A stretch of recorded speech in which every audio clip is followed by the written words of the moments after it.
Assalamualaikum warahmatullahi wabarakatuh. Perkenalkan, nama saya Daniel Yudira Nugraha dari Prodi Ilmu Hukum kelas B. NIM saya adalah 073. Saya akan menjelaskan tentang belligerent.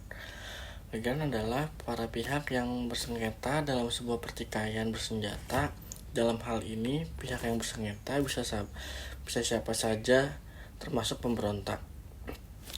Pemberontak merupakan sekelompok orang yang melakukan rebellion atau yang diakui dan memperoleh legal personality. Karena adanya pengakuan tersebut, maka kemudian diberikanlah pengakuan sebagai insurgen yang menyebabkannya serta melakukan peperangan internal dengan pihak pemerintah berkuasa yang sah.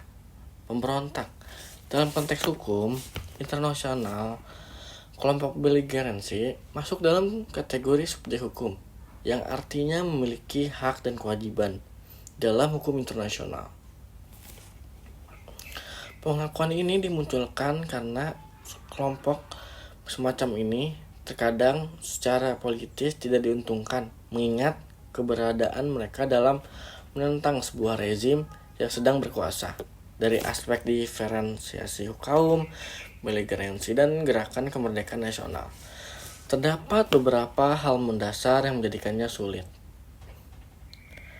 Itu bisa dibedakan begitupun juga dengan gerakan teroris, karena secara umum gerakan ini memiliki tujuan yang hampir sama, yakni menolak dan menentang kepemimpinan pemerintah yang sah.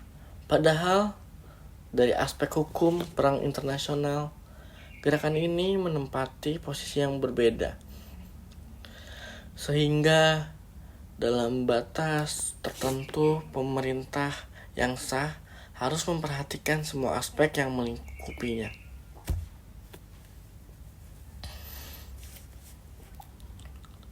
Contoh subjeknya yang pertama adalah pemberontakan dalam konflik internal, seperti kelompok pemberontak yang melawan pemerintah dalam suatu negara, seperti kelompok yang berperang melawan pemerintah Indonesia di masa lampau.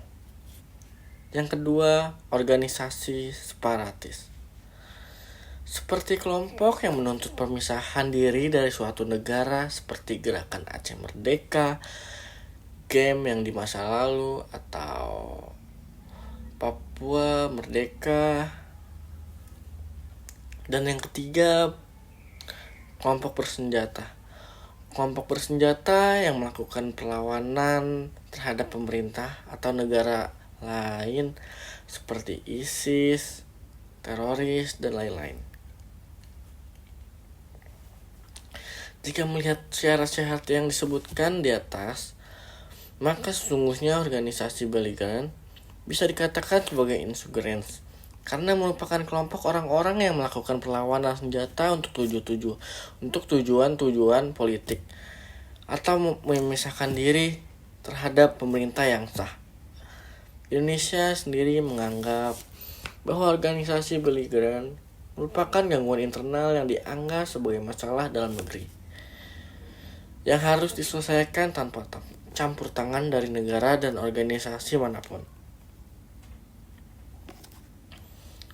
Apabila insurgensi itu benar-benar sudah terorganisir dengan baik dan melakukan perlawanannya itu sudah sesuai dengan hukum perang dan telah mempunyai suatu wilayah tertentu yang diokasinya, maka kelompok tersebut bisa dianggap sebagai belligerent tanpa menghiraukan apakah negara induknya mengakui atau tidak status tersebut. Di dalam hukum internasional, tidak ada aturan yang melarang negara lain untuk membantu suatu negara dalam memberantas pemberontakan terhadap pemerintahnya. Namun, jika bantuan itu diberikan terhadap kelompok pemberontak, maka tindakan itu dianggap sebagai suatu intervensi yang tidak sah atau illegitimate invasion. Makanya belligerent itu adalah kelompok perlawanan suatu organisasi, bentuk perlawanan kepada pemerintah yang sah karena tidak sesuai dengan kemauan organisasi tersebut. Terima kasih. Wassalamualaikum warahmatullahi wabarakatuh.